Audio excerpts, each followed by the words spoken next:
Alhamdulillah, dalam kesempatan malam hari ini kita masih diberikan Allah satu hidayah inayahnya sehingga kita dikumpulkan dalam satu majelis ta'lim muta'alim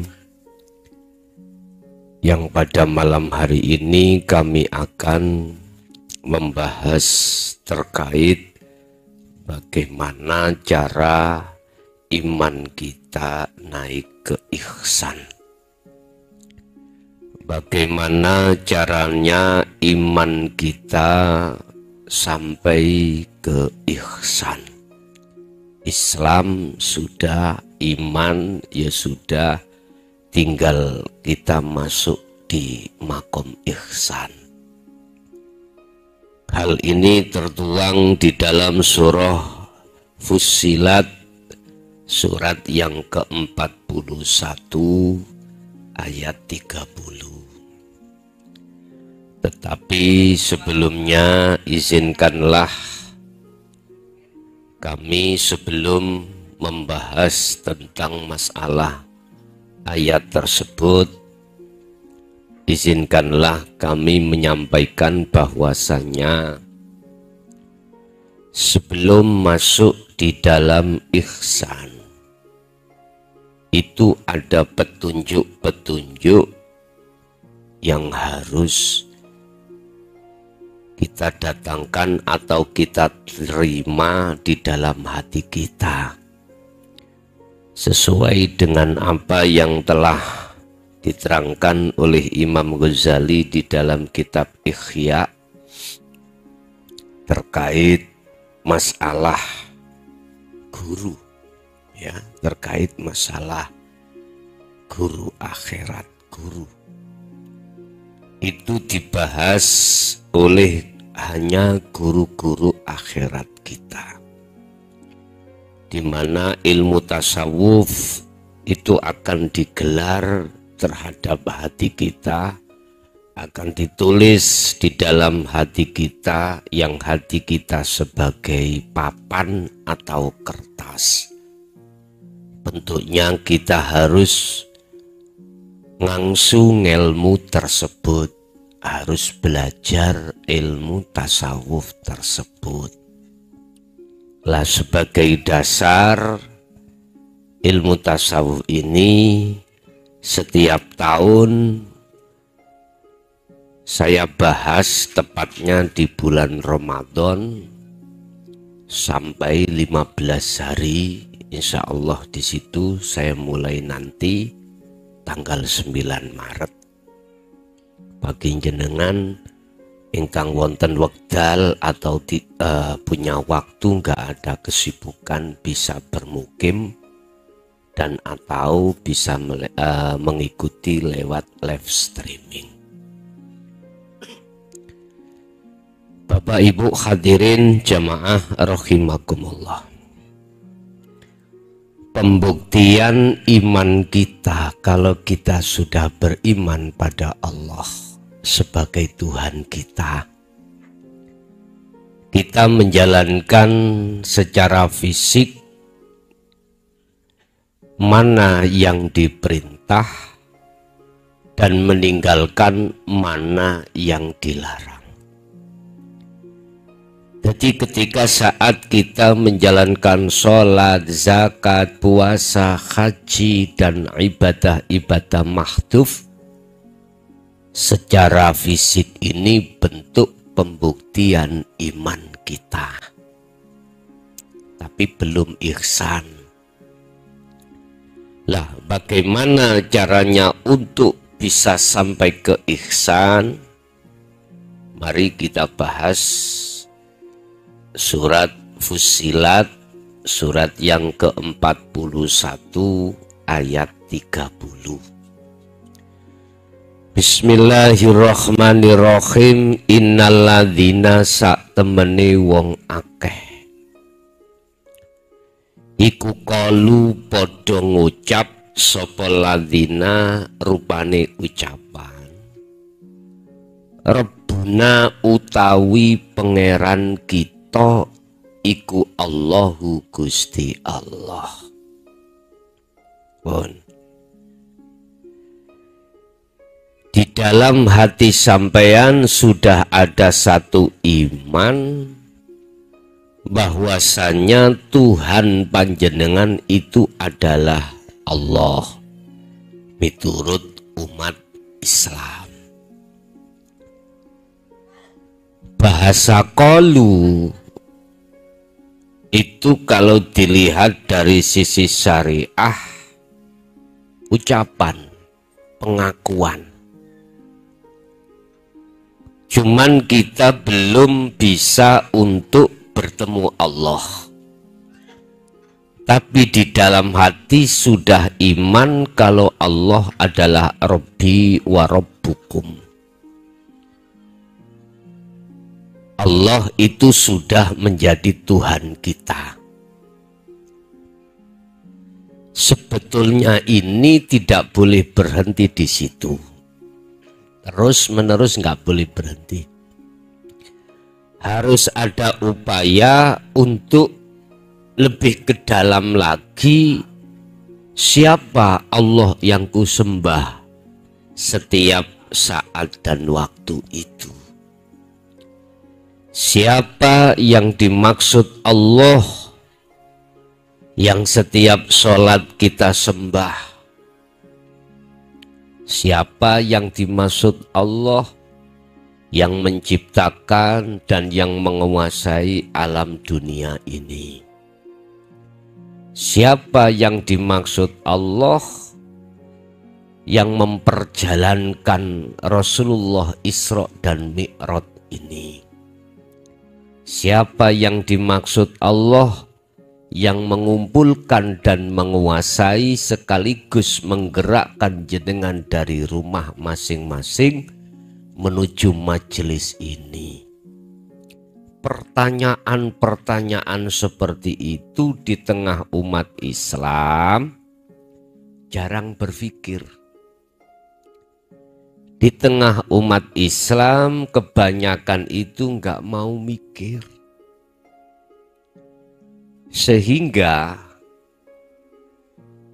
kita ketika saat menyembah pada Allah baik di dalam sholat, zakat, puasa, haji, basiroh kita itu belum bisa estu khusyuk ing ngersane Allah, belum bisa. Karena cinta kita, hubungan kita pada Allah itu masih sebatas ismudzat. Lah, miturut ayat ini menekankan kepada kita untuk meningkatkan pengenalan iman kita pada Allah dari ismudzat, kenal Allah dari sisi nama, sifat, zat, dan sampai yang memiliki asma Allah itu.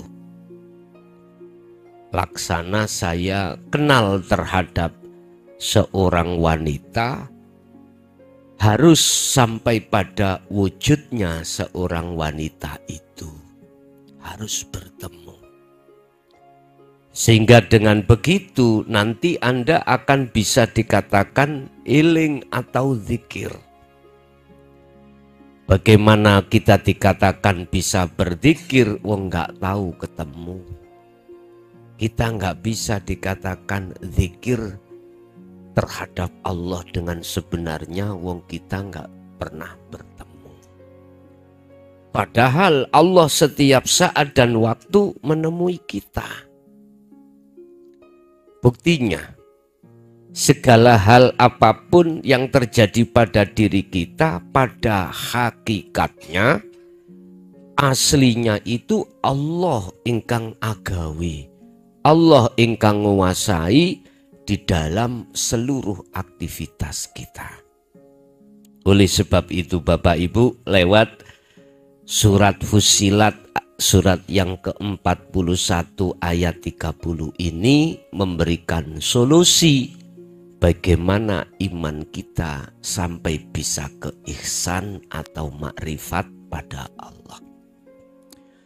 Tsumastaqamu, mongko nuli asan. Diasah itu bahasa Maduranya dia digengsek, diasah, ibarat celurit itu kita asah, itu diasah, harus diasah biar tajam. Iman kita yang bersifatkan kenal pada Allah sebagai Tuhan kita, ketika saat masih di nama atau sifat, kita asah terus. Dari pertanyaan awal tadi, kita selalu menyembah Allah. Tapi Allah yang mana? Kita belum bertemunya. Nah, itu kita tingkatkan. Bagaimana ketika saat kita menyembah, kita tahu sebenarnya dan bertemu siapa sebenarnya Allah yang kita sembah itu. Tsumastaqamu, mongko nuli podo ngasah sira kabeh. Bentuknya kita ngasah berarti wajib jenengan kali kula ini punya guru akhirat. Wajib. Sebab dengan guru akhirat itulah nanti akan mengajarkan kita ilmu bagaimana kita ketika saat menyembah bisa mengenal dan bertemu Allah yang sebenarnya. Itulah yang kami sebut sebagai ilmu tasawuf. Kalau di dalam Al-Quran dinul haq ay dinut tauhid. Bil huda wa dinil haq ay dinut tauhid. Itulah agama yang mempunyai satu pendidikan sistem ilmu untuk mengesahkan pada Allah. Untuk qad tabayyana rusdu minal ghoi, untuk membebaskan ruhaniyah kita dari belenggunya hawa nafsu. Lepas. Sebab karena nafsu membelenggu terhadap ruhaniyah kita inilah Pak alasan sehingga kita tidak bisa sampai pada Allah. Lah, nafsu membelenggu pada diri kita lewat syahwatud dunya wa zuyyina linnasi hubbus syahawah. Lah hubbus syahawah, syahwatid dunya itu maksudnya adalah kesenangan-kesenangan yang bersifatkan kenikmatan kehidupan dunia. Nafsu memakai ini yang menghidangkan terhadap hati kita, ruhaniyah kita. Akhirnya ruhaniyah kita terjebak di situ. Loh, disitulah belenggu kita. Kalau secara jasmani nggak masalah. Secara jasmani bahkan wajib. Syahwatud dunya itu ada pada di tengah-tengah keluarga kita. Harus. Cuman ruhaniyah maksud saya ini yang tidak boleh ikut campur di situ. Makanya nafsu memakai rantai yang disebut hubbus syahawah ini dihidangkan terhadap hati kita. Kalau kita sudah memakan, maka disitulah kita disebut sebagai ruh yang terjerat di dalam rantainya hawa nafsu.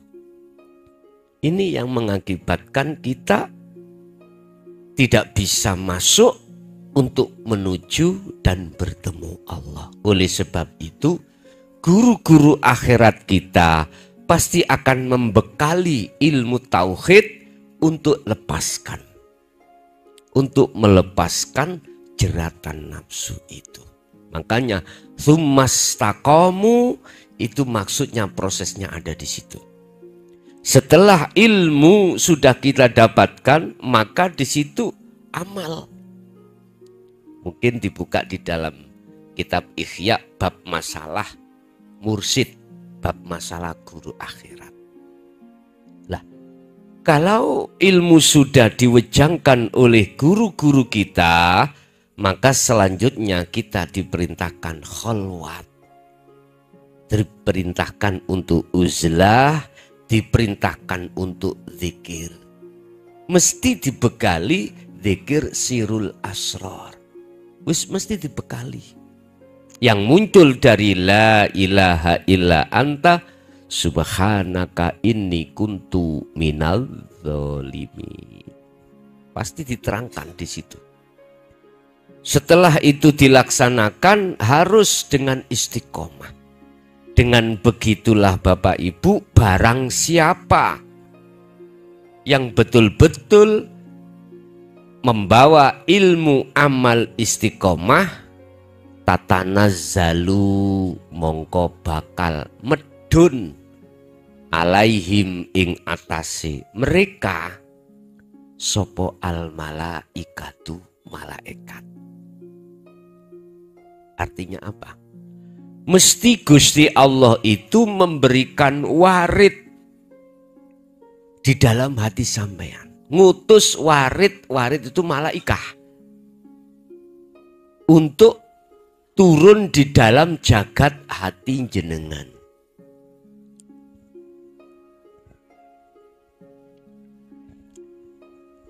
Apabila ruh ini sudah beriman dan meneguhkan imanul haq, Allah pasti menurunkan nur makrifat untuk bertemu Allah. Ini kemarin saya sampaikan di Tambak Wedi. Bagaimana caranya ruh itu ketika suluk bisa wusul pada Allah? Bagaimana? Iki ruh suluk. Kalau sudah sampai pada Allah disebut wusul.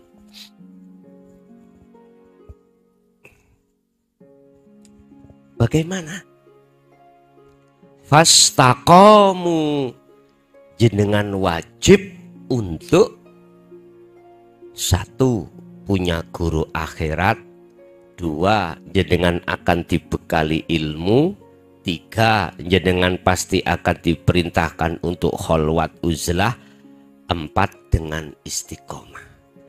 Tatkala itu sampai jalankan, ya, dari tiga hal tadi, ilmu, amal, istiqomah, maka muncullah imanul haq. Dalam hati jenengan itu mesti ditaruh Allah di dalam ihsan. Ini di atas iman. Ihsan. Ihsan itu ya nopo? Ketika jenengan nyembah Allah, basiroh jenengan itu seakan-akan bisa melihat wujudnya Allah. Anta budallaha ka'annaka taroh. Jenengan seakan-akan bisa melihat Allah. Basiroh.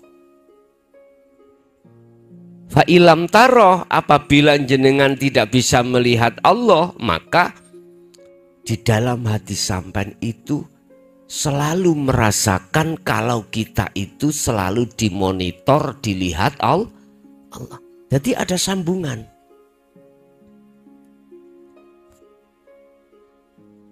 Ada sambungan tali antara ruh sampai dengan Allah, yaitu imanul haq atau ihsan. Ini makrifat tahap dasar. Nah, ketika jenengan itu hati sudah istiqomah, tsumastaqomu, istiqomah hati sampean iku imane mung dateng Allah di segala hal aspek apapun, maka tatanazzalu alaihimul malaikah. Iki nek cara ayat 30.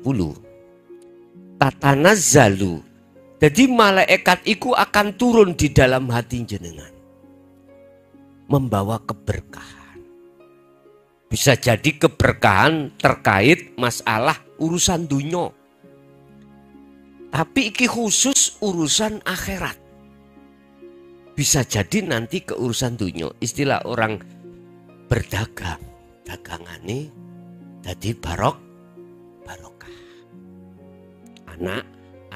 Anaknya jadi barokah. Tapi aslinya tatanazzalu alaihimul malaika ini maksudnya Allah mengutus utusannya malaikat turun di jagati anti. Kadang jenengan terasa, kadang boten. Kadang jenengan iki ngerti rawuhe, kadang gak ngerti. Satu contoh. Ketika jenengan khalwat menjalankan zikir yang sudah dibekalkan oleh guru-guru kita, Sirul Asrar.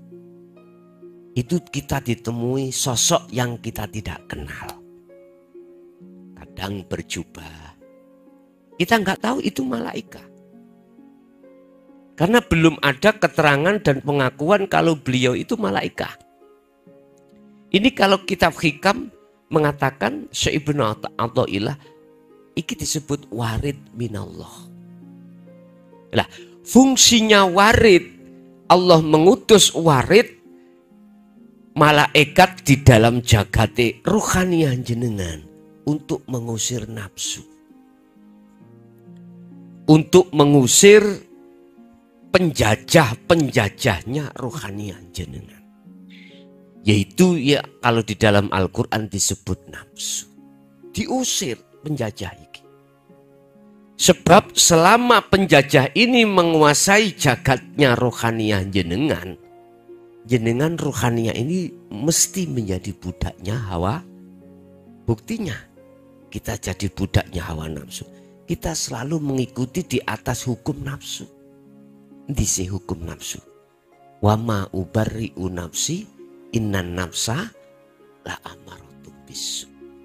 Ngejak elek, ngejak lalai tang Allah. Jangankan kita di luar sholat aktivitas entah apa. Hati ini lalai. Kalau ini yang tumandang, kalau ini yang menggerakkan itu adalah Allah, kita lalai. Akhirnya nafsu memerintahkan hati kita untuk ngakui kalau kita yang melakukan apapun bentuk aktivitas. Seperti ini ngaji ini. Nafsu itu entep-entep. Apa bahasa Indonesia nih? Nginceng nih, Pak. Bahasa Maduranya mengintip ya. Kenapa? Lagin-lagin. Hati nginceng atau mengintip terhadap diri saya untuk supaya hatiku mengakui kalau saya yang mengaji. Wis pasti, Pak. Akhirnya hatiku lo ngakoni, ngerumangsani, ngimani kalau saya yang memberikan pengajian. Padahal ala innahu Qur'annya ala innahu bikulli syai'im muhit wa qala aidan Allahu khalaqakum wa ma ta'malun. Ingatlah, sesungguhnya Allah itu meliputi setiap hal apapun termasuk diri saya. Dan apapun yang muncul dan timbul dari diri saya itu sebenarnya datangnya dari Allah. Lah niki lho nafsu ngongkon kula ngengken ngaku. Otomatis kalau saya menjadi budaknya hawa nafsu harus ikuti. Sehingga saya tidak ingat, tidak yakin, tidak punya rasa, tidak punya keimanan munculnya ini dari Allah. Enggak bisa. Bahkan waktu sholat pun juga begitu. Lalai kita pada Allah. Fawailul lil musallin alladzina hum an sholatihim sahun. Udah diancam Allah. Kalau kita selalu lalai pada Allah di dalam sholatnya, fawailun, kerusakan banget. Ini yang umat Islam khususnya, saya bicara umat Islam, tidak begitu memperhatikan.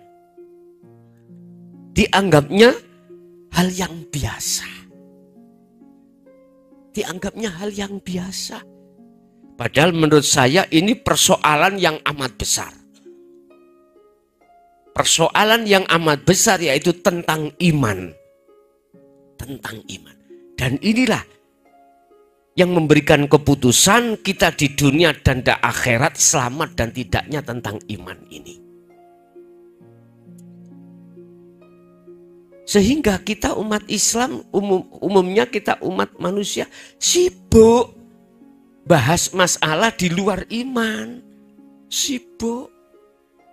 Itulah memang nafsu mengarahkan seperti itu. Udah. Allah mengutus malaikatnya warid untuk masuk di dalam hati jenengan. Kadang-kadang jenengan ditemui saat kholwat. Kadang-kadang jenengan juga ditemui saat keadaan jenengan kerja. Tapi Anda tidak tahu.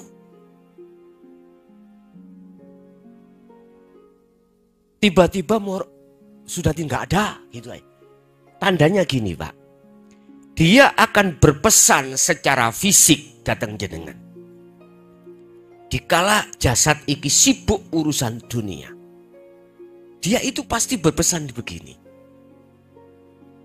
Tidak keluar dari masalah, ingat pada Allah. Beliau seperti itu. Habis itu jenengan tidak tahu kemana dia perginya. Kadang-kadang juga dilewatkan ketika jenengan kholwat secara khusus. Tadi kholwat secara umum, ini kholwat secara khusus. Artinya jasad sampean sudah tidak sibuk urusan dunia. Entah dengan keadaan berdiri, duduk atau berbaring. Alladzina yadhkurunallaha qiyaman wa qu'udan wa ala junubihim. Dalam keadaan wirid, jenengan zikir, duduk atau berbaring. Dia datang. Jenengan tahu. Tapi jenengan tidak tahu kalau itu malaikat.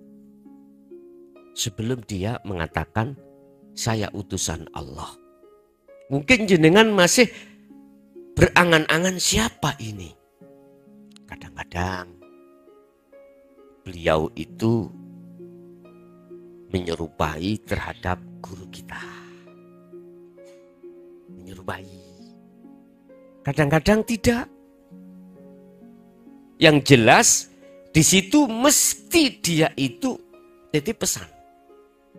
Dan pesan itu tidak jauh dari apa ketika saat jenengan kerja tadi. Apa? Bidzikrillah. Jenengan tetap disuruh untuk memegang teguh tali Allah, yaitu zikir. Qad tabayyana rusdu minal ghayy wa may yakfur bit-taghut wa yu'min billah faqad sakabil urwatil wuthqa lam fisamalah. Mesti pesannya gitu. Lah, beliau masuk di dalam jagat hati jenengan, visi dan misinya cuma satu Pak. Mengusir penjajah hati tadi, yaitu nafsu. Tandanya kalau nafsu dalam hati jenengan sudah terusir, jenengan aktivitas apapun, hati jenengan iling nang Allah. Itu tandanya kalau nafsu sudah terusir. Yang ku maksud ingat, iling terhadap Allah itu adalah dalam hatimu ada rasa iman kalau yang melakukan sebetulnya adalah Allah. Di dalam dan di luar diri jenengan. Gini ki ihsan. Jadi malaikat itu mengatakan terhadap jenengan supaya untuk memegang teguh tali Allah ini. Dia pun di situ diperintahkan Allah untuk mengusir penjajahnya ruh ini. Artinya jenengan dibebaskan. Dibebaskan. Ketika imanul hak itu sudah sambung terhadap ruh terus menerus, maka nur makrifat, gini nur makrifat itu disebut warid itu Pak. Cahaya makrifat itu akan didatangkan Allah. Ketika cahaya makrifat itu menyala di dalam hati jenengan, maka detik itu juga yang menjadikan jagate ati gelap. Saat itu juga langsung hilang. Kul katakan Muhammad, ja'al haqqu wa zahaqal batil innal batila kana zahuqa. Hilang langsung.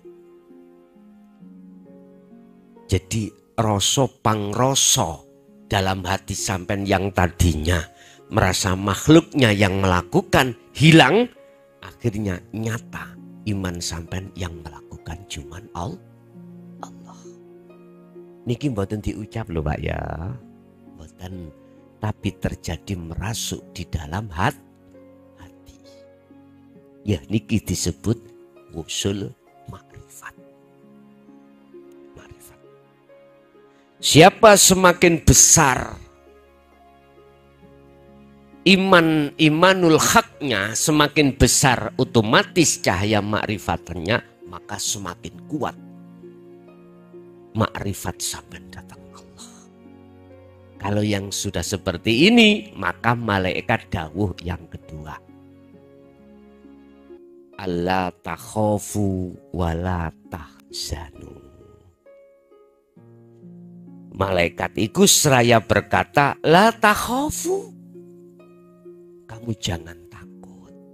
Jenengan iki lho didhawuhi ngoten mengke. Mengke sampeyan titeni waktu kholwat nggih.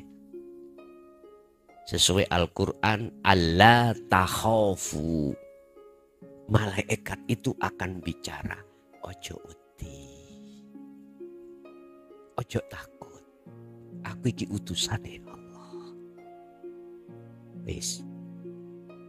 Pesene guru-guru kita akhirat. Enggak oleh takut. Apapun yang terjadi ketika jenengan uzlah di tengah malam atau di tengah-tengah sholat, enggak boleh takut. Bisa jadi Pak, ini terjadi waktu jenengan sholat. Kalau waktu jenengan sholat terjadi seperti ini, tak jamin jenengan lupa rakaat. Lupa. Akal sampean sudah tidak bisa diajak untuk ngomong. Karena hati jenengan sibuk mengikuti proses kewusulan pada Allah. Allah takhafu, ojo wedi. Apa sing diperjalankan Allah. Bentuk yang jenengan dijalankan, mohon maaf. Ya dengan ini ditaukan Allah, ruh ini keluar dari jasad. Sampean tahu, jasad sampean duduk tahu. Sampean tahu, jasad sampean itu berbaring tahu. Disinilah banyak di antara jamaah yang ketakutan. Karena lupa pesan guru akhirat kita. Gak boleh takut. Dia ketakutan sebabnya apa?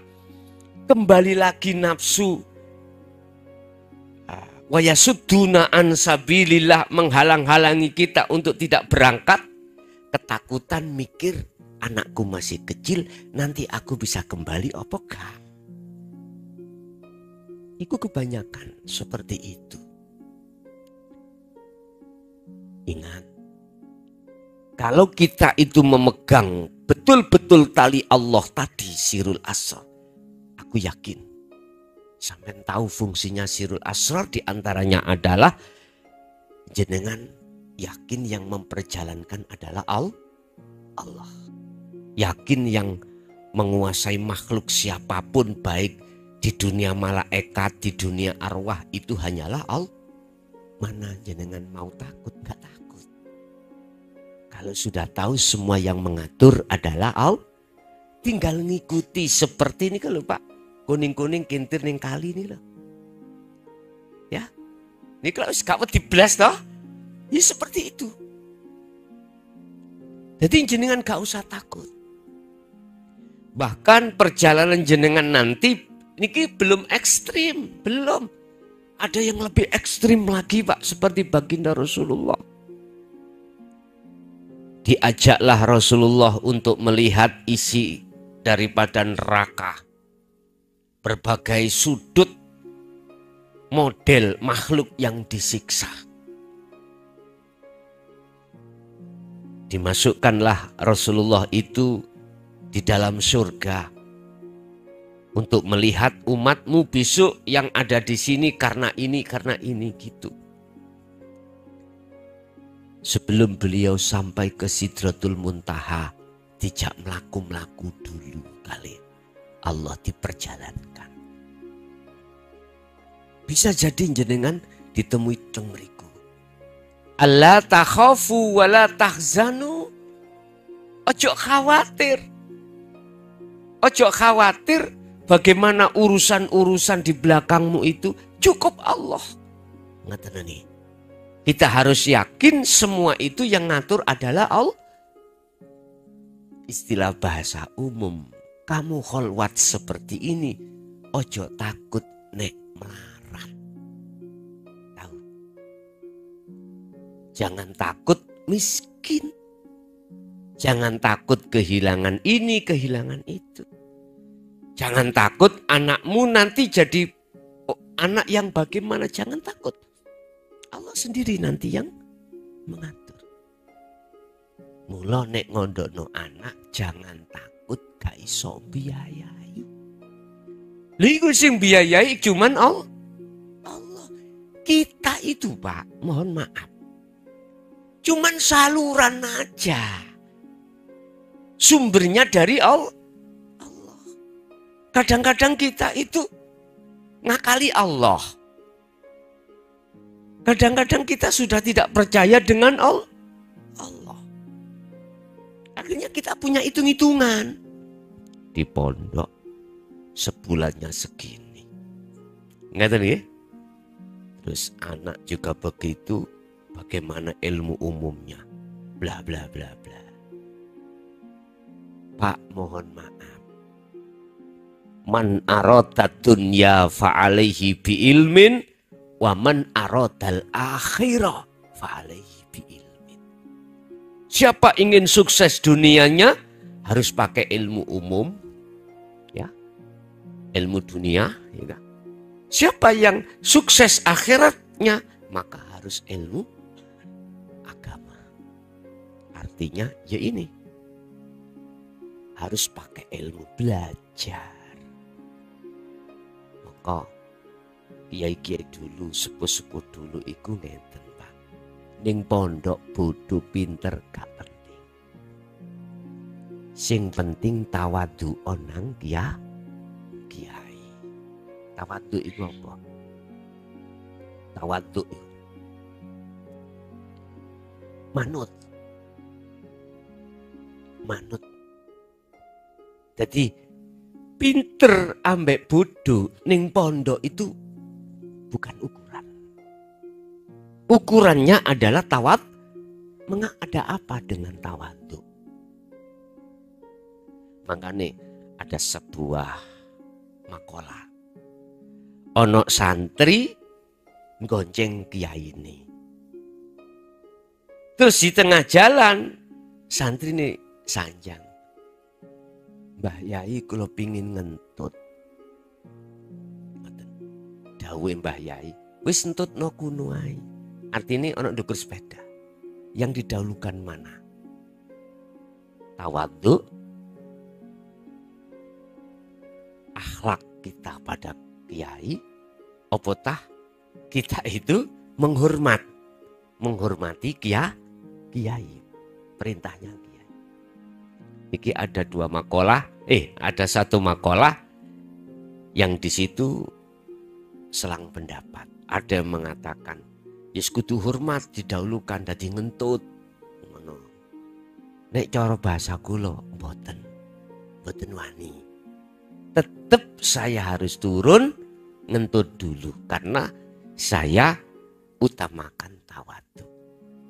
Ini terserah orang milih ngentut, monggo di atas sepeda mendahulukan hormat. Silakan jenengan mendahulukan tawadhu, nggih monggo. Mengapa? Bahasa saya harus tawadhu. Yun sewu. Guru-guru kita itu sebetulnya adalah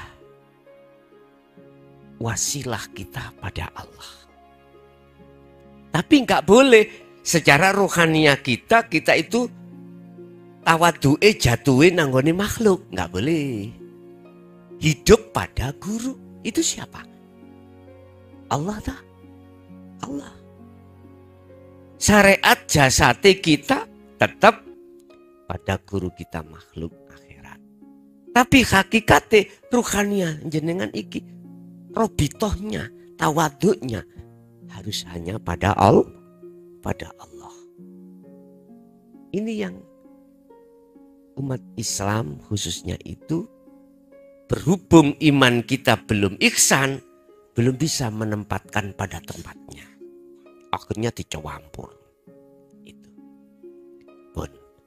Jadi malaikat itu akan berkata terhadap jenengan, Allah takhafu wala tahzanu. Kuwi ojo khawatir, ojo wedi. Lah mengapa ayat ini harus saya sampaikan? Karena nanti Anda akan terjadi. Suatu saat pasti akan terjadi. Terhadap perjalanan suluk sampai datang Allah. Supaya jenengan boten bingung. Lalu wa absyiru bil jannah. Udah, ini kabar baik. Allah sudah menyiapkan tempatmu. Yang disebut al-jannah allati kuntum tu'adun, yang sudah dijanjikan. Artinya secara hakikat jenengan ini ketika khalwat mengasah zikir sirul asrar, iman sampai imanul haq ini sudah benar-benar berjalan, nur makrifat datang, maka nyatalah Allah. Inilah al-jannah maksudnya. Usul bertemu Allah. Tidak ada kebahagiaan yang abadi. Urusan dunia ini. Enggak ada. Tidak ada ketentraman yang abadi dengan persoalan kenikmatan dunia. Enggak ada. Kecuali bertemu Allah. Kecuali bertemu Allah. Lah, ayat Fussilat ini diturunkan mengapa? Apa asbabun nuzulnya? Supaya manusia imannya itu biar naik mulai dari Islam, iman, supaya ke ihsan. Bagus. Setelah sudah duduk di ihsan, maka itulah yang disebut amal arifuna la yarawna li anfusihim say'an bal yusyahiduna annal fa'ila huwallahu ta'ala. Yang disebut orang makrifat adalah orang yang sudah merasa meyakini bahwa dirinya manusia itu fana. Orang yang sudah kehilangan orangnya. Jadi enggak ada, Pak. Orang makrifat itu ngaku-ngaku makrifat, nggak ada. Bagaimana bisa ngaku-ngaku lawang dirinya sudah tidak ada. Nah terus bagaimana? Bal yusyahiduna annal fa'ila huwallahu ta'ala. Di dalam hati beliau kita melihat beliau yang bergemuruh, yang nyata, yang wujud, yang ada, akunya Allah. Dirinya sudah tidak ada secara pandangan basiro loh Pak nggih. Balik yang nyata yang ada cuman akunya Allah. Dari segala aspek apapun. Makhluk-makhluk selain dirinya itu juga sudah nggak ada. Kalau nggak percaya, jenengan numpak pesawat ya. Numpak pesawat, tinggalkan dunia ini. Semakin tinggi, rumah jenengan kelihatan nggak? Semakin tinggi pada titik di mana sudah dunia nggak kelihatan, itulah musyahadah. Berarti sudah nggak ada. Yang nyata cuman Allah. Innani anallah. Disitulah Allah dawuh. Innani sesungguhnya saya. Ana yo saya. Iku Allahu Allah. Gambarane hati sampan sudah tidak ada iman selain Allah. Bukan Allah yang ku sebut nama. Yang ku maksud Allah ini.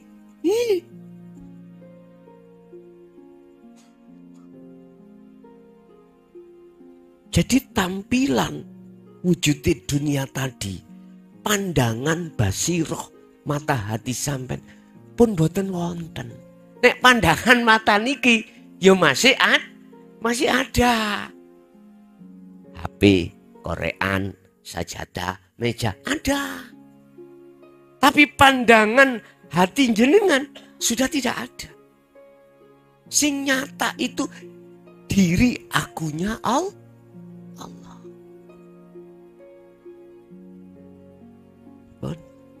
Gini ki karepe ayat ini ayat 30 itu. Jangan khawatir.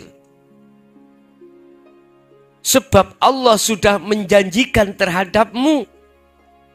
Wa absyiru bil jannah. Ini kabar. Jadi malaikat itu ngomong. Bicara. Teruskan kholwatmu. Pasti kau ketemu Allah. Loh ngerti gampangan ini. Sebab ini sudah janjinya Allah. Wa qala aidan sing langsung Pak iki mang sik kinayah. Langsung ayat yang menjelaskan bertemu Allah, Al-Ankabut ayat 5. Barang siapa yang dalam hatinya ingin ketemu Allah, Pak. Orang yang hanya ingin ketemu Allah, orang yang sudah imannya di sini, Pak. Orang yang sudah mendapatkan guru akhirat, terus menerima ilmunya, terus dia menjalankan kholwat dzikirnya dengan istiqomah, hanya orang itu. Selain itu nggak ada, Pak. Orang yang mau ingin ketemu Allah.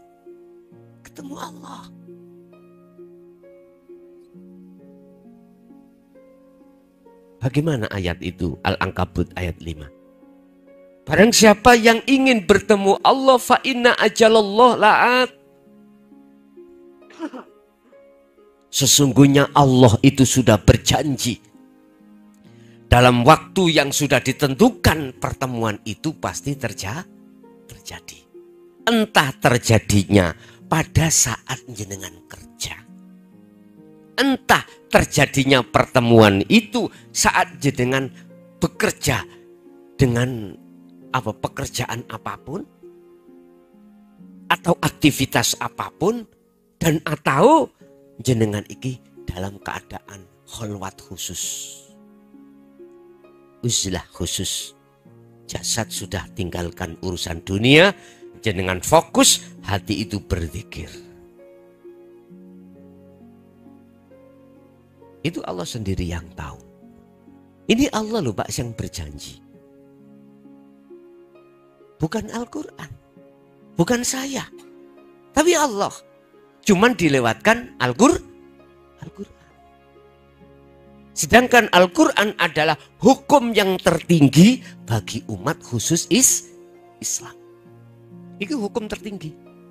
Setelah itu dikatakan hukum tertinggi la syarik. Kalau dalam surat Al-Baqarah, dzalikal kitabula raibafi la raibafi. Tidak ada kemamangan kebenarannya itu. Bagi siapa? Hudal lil muttaqin. Bagi orang yang bertakwa. Itu. Jadi ini sudah janji Allah, bukan janji ini mukhlason, bukan. Ini janji Allah. Tinggal kita sebagai umat Islam khususnya mau nggak meningkatkan iman itu menjadi ihsan. Persoalan banyak hutang bukan halangan. Persoalan kita masih sibuk urusan dunia secara jasmani bukan halangan. Gak ada halangan untuk kita itu menunda, meningkatkan iman kita ke ihsan. Gak ada. Ingat, dalam satu ayat Allah bersabda, wa anibu ila rabbikum wa aslimu lahu min qabli ayyatiyakumul adzabu tsumma la tunsarun. Kalau waktu-waktu sudah kuberikan kepadamu wahai hambaku, gitu, di dunia ini, terus tidak lekas kau gunakan untuk kembali kepadaku, maka sumalatun sorun, setelah kematianmu tidak akan pernah mendapatkan pertolong. Az-Zumar 54. Ini Pak. Umat Islam khususnya ketika membaca Al-Quran ini wajib nangis kalau bahasa saya. Sebab kita mulai akil balik Bapak Ibu sampai umur entah berapa kita. Ada yang 50, ada yang 40, ada yang 60, ada yang 70, ada yang 80. Ternyata ruhaniah kita itu selalu melalaikan Allah. Wal asri, demi masa, innal insana sak temeni akeh manungso iku lafi husrin, dalam kerugian besar. Apa? Selalu lalai pada Allah. Lalai kalau semua yang menguasai, yang menggerakkan itu Allah.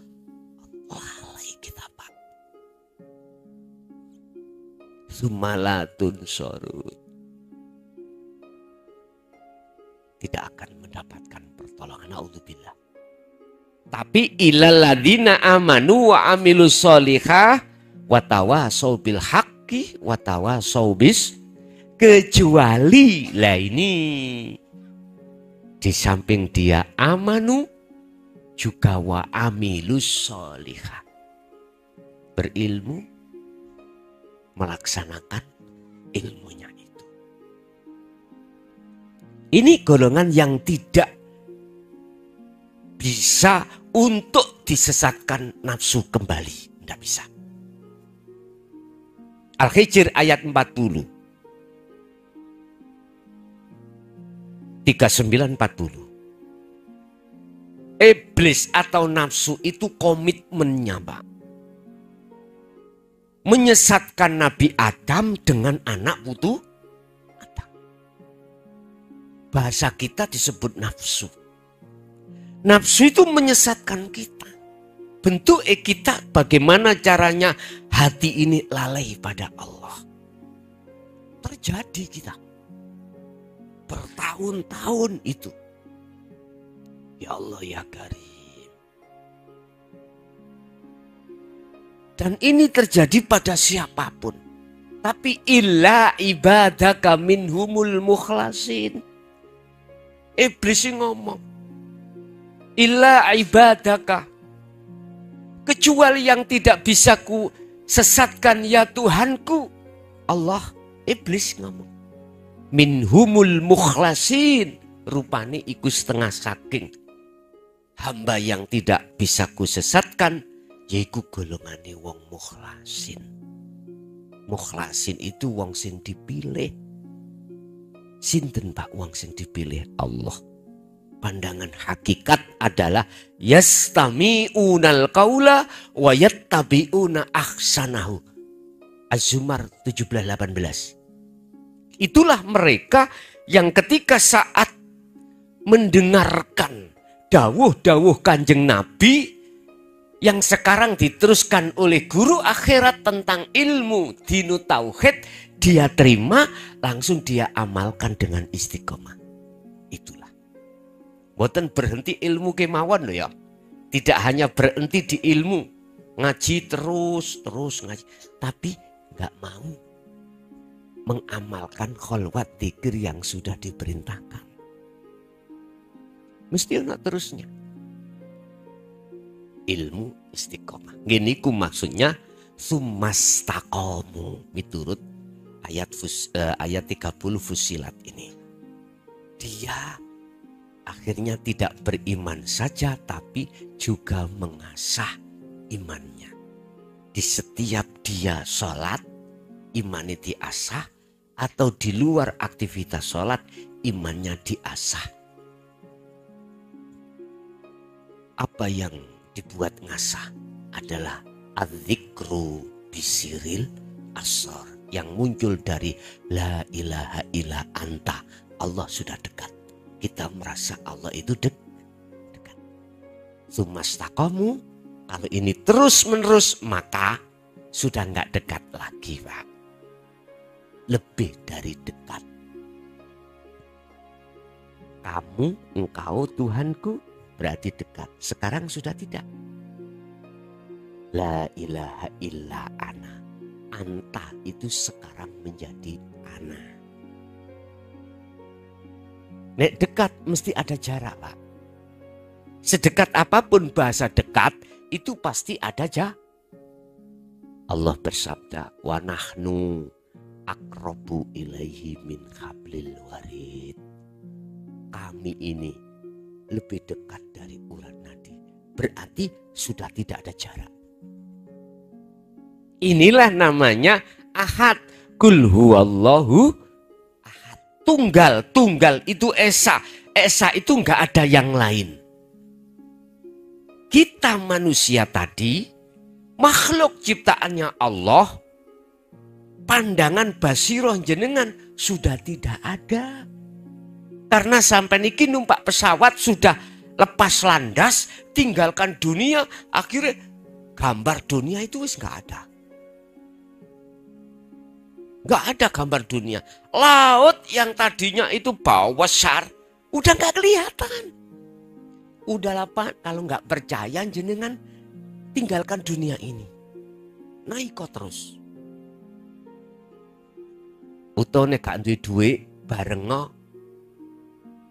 orang Rusia nek ngluncurno napa nika?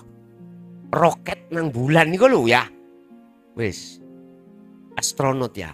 Sampai nak misale gak duwe duit, is bondo 10.000 tuku tampar. Dicandolno iku to mendukur. Ora apa-apa. Lu asline jenengan melakukan loh. Dalam mimpi, dalam kholwat, ya itu Pak sebetulnya. Makanya, mengapa Rasulullah itu ketika Mi'raj itu hanya ditempuh satu malam aja. Langsung hadir di Sidratul Muntaha bertemu Allah. Langit 7 sudah tinggalkan, sudah di atasnya. Udah hampa, udah. Makanya malaikat kan dawuh, ya Muhammad, aku nggak bisa meneruskan ikut kamu. Aku akan hancur. Buruk ya ditinggal. Malaikat Jibril, Mikail, Israfil, Israel, Muqarrabin mboten ikut. Mboten mampu. Umpama ikut, ya pasti hancur. Namun Kanjeng Nabi Muhammad, tapi dipeseni oleh malaikat Jibril, Muhammad nanti ada ribuan bahkan jutaan cahaya yang menghancurkan kau. Biar kau itu tidak terpengaruh, bacalah ini. At-tahiyatul mubarakatus salawatut thayyibah. Itulah penghormatan. Jadi salamin nang Allah. Salam. Lah nikilah batas-batas antara makhluk dengan Allah nggak bisa. Maksudnya itu Pak, jenengan kudu melepaskan keakuan diri. Ikulah penghormatan pada Allah disebut tahalli. Asalnya kita kan taholli. Terus tahalli. Iki napa niki? Oh paku. Senes titik lho Pak niki nggih. Wis tak urek-urek ngene. Terus kemudian tajalli. Taholli kita ketika akil balik ngaku-ngaku kita. Makhluknya sing muncul terus. Berarti dunianya ini kuat. Akhirnya akhiratnya ora enek, tidak ada, jauh, nggak ada, nggak tampak akhiratnya. Lah tahalli, proses kita itu tinggalkan dunia. Proses dalam hati kita menafikan, menghilangkan keakuan makhluk yang segala-galanya ditinggalkan. Niki pesawat sampean. Kalau proses ini dikatakan Allah selesai, maka tajalli apa? Nyata keakuannya Allah. Berarti Kanjeng Nabi iki sudah sampai Sidratul Muntaha. Lah di situ makhluknya la ibsorun wa mubsorun wa basorun, tapi gak dijelaskan. Di dalam syariat gak mampu dan bukan kelasnya. Cuman saja di situ diringkes Kanjeng Nabi dapat wahyu berupa sholat 50 waktu akhirnya menjadi 5 waktu.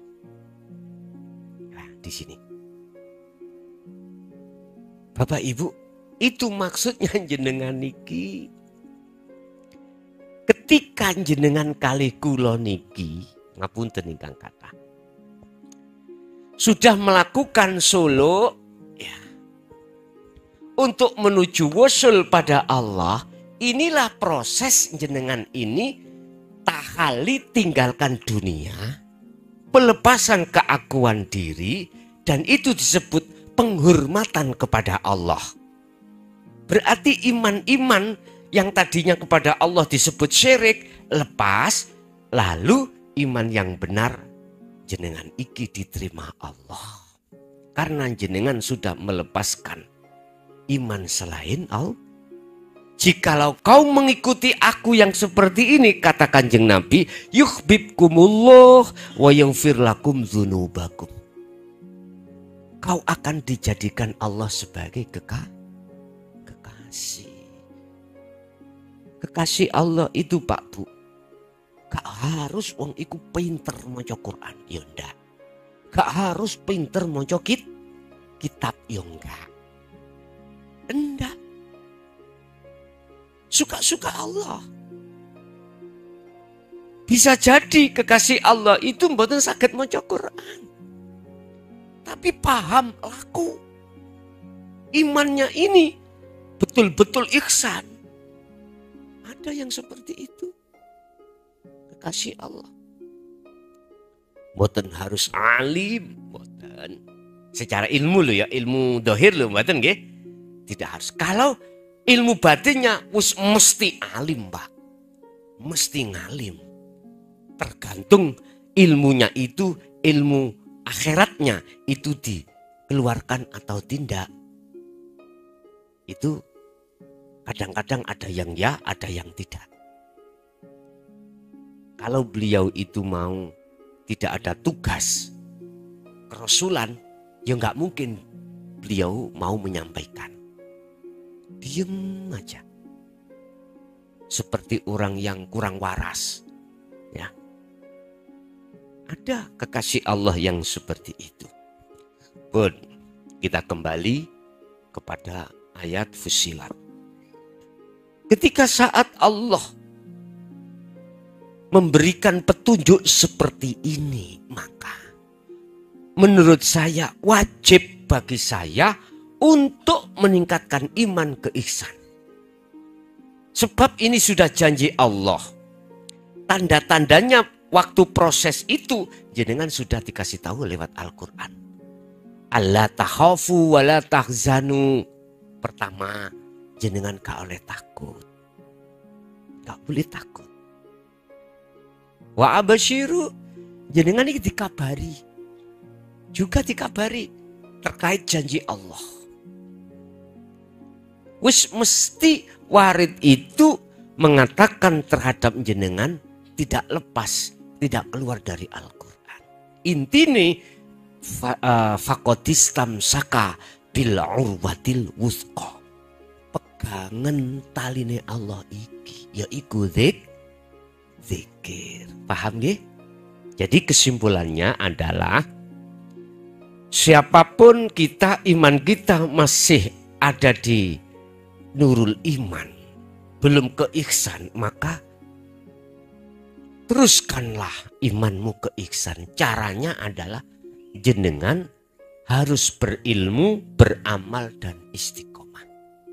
Entah sumbernya itu dari guru akhirat sampai langsung dari Allah atau tidak langsung. Terserah Allah. Sebab Allah juga bisa dan berkuasa bimbing jenengan langsung Allah. Tidak dilewatkan makhluk manusia. Bisa jadi lewat malaikatnya. Sebab innallaha ala kulli syai'in qadir. Allah itu kuasa atas segala hal apapun. Ini ada sing bantah, Pak. Zaman yang seperti ini nggak mungkin Gusti Allah langsung bimbing si A. Yo kalau zaman Kanjeng Nabi lah ngeten nggih. Kadang-kadang kula niki nggak bisa berpikir. Berarti Gusti Allah dulu dengan sekarang nggak sama kalau gitu. Sampai kapanpun Pak, tetap innallaha ala kulli syai'in qadir. Jenengan secara fisik nggak pernah belajar ilmu tauhid ini. Ketok moto, nggak pernah mondok. Ya nggak pernah punya guru secara fisik. Tapi tidak, dari satu sisi tidak ditahui banyak manusia. Jenengan itu entah waktu sholat, entah waktu diem. Itu Allah bimbing jenengan langsung, bisa jadi. Aku percaya. Dan saya beriman. Sampai kapanpun Allah bila mana melakukan dan menghendaki hambanya yang seperti ini pasti mampu. In aroda syai'an ayyakula lahu kun fayakun. Nurun ala nurin yahdillahu linurihi mayyasha. Siapa hamba yang dikehendaki Allah, terserah Allah. Aku nggak berani Pak mengiyakan makalah. Ya nek zaman Kanjeng Nabi, sekarang nggak ada. Saya takut dan dihukumi membatasi kekuasaan Allah. Nggak berani saya. Tetap saya beriman pasti Allah bisa. Dan ini juga bisa terjadi. Nggih, mohon maaf. Ada yang bermakalah berseberangan dengan saya. Saya maklumi karena beliau-beliau membaca dari sisi dohiriyah. Dohiriyah. Sisi syariat aja. Sisi syariat. Makanya ditanyakan atas sanad ilmu nih, sanad guru nih. Mesti ditanyakan. Bagaimana sanadnya ilmu, keilmuanmu sanadnya sah apa enggak? Mutasil apa munfasil? Mesti ditanyakan. Terus gurumu sopo? Dipertanyakan sanate. Sampai terhadap Kanjeng Nabi napa mboten. Mohon maaf Pak, kebanyakan geger masalah sanat-sanat. Akhir sampai mati ruhaniyah belum bisa ke ihsan. Belum sampai makrifat pada Allah. Sing ngaku-ngaku. Kok gak aku sing mulang ngono? Kok gak aku sing ngkei petunjuk ngono? Lho ya Pak ya. Fir'aune metu. Unggul Pak. Nggak ada se-Indonesia itu yang seperti saya. Ngono ngomongnya. Nggak ada yang berani. Sing benar mun saya. Aku nih makhluk muncul. Wes. Aku. Nek aku nih gak muncul iku bos. Gak ngomong bos. Misalkan nih omong tetep akunya Allah. Sendenane teng mriku. Akunya Allah. Bukan aku saya. Ngono. Makanya gak sedikit ada pengaruh-pengaruh yang mengatasnamakan ilmu makrifat, tapi nyatanya ilmu makrepot. Nggih. Repot jamaah dikongkon ditawari urunan segini juta. Rekening mlebu ini. Waduh. Wis tak kandhani awakmu, nek ana sing kaya ngono aku gak ngongkon ninggal. Zalika fi dzalalim ba'id. Ibrahim, surat Ibrahim ayat 3. Jelas dia itu tersesat yang amat jauh. Aku nih muncul makhluk mau. Dah. Jadi kita mengacu pada petunjuk Allah lewat Al-Quran. Bagaimana? Bahasa saya nggak aneh-aneh, Pak. Silahkan bermunculan kitab ngene, panduan iki. Monggo, iku hak Anda masing-masing. Cuman kalau saya cuma sederhana, piye Qur'ane? Petunjuk piye Qur'ane? Ya udah. Sederhana sebetulnya Allah itu. Untuk lepaskan keakuan diri supaya muncul akunya Allah yang kita imani, dan atau bagaimana cara kita itu untuk kholwat. Ya udah. Qur'ane piye? Ya sudah itu aja. Menurut saya. Tapi bukan berarti saya harus menyalahkan prinsip orang lain yang tidak sama dengan petunjuk di dalam Al-Qur'an. Enggak, monggo. Ketambah AC ku boleh lewat kiri, kanan, depan, bawah. Pokoknya aja dari atas bawah. Dari atas ya terserah lah Pak, terserah. Monggo suka-suka jenengan. Bapak Ibu hadirin jamaah rahimakumullah. Kalau ini sudah janji Allah bertemu itu pasti, maka iman kita tidak cukup. Harus berhenti di situ. Harus tsumastaqamu. Kita harus melakukan, mengasah ruh ini terhadap imanul haq supaya ada di ihsan. Disitulah nanti wis mesti cahaya makrifat akan datang, lalu jenengan iki dikatakan bertemu Allah.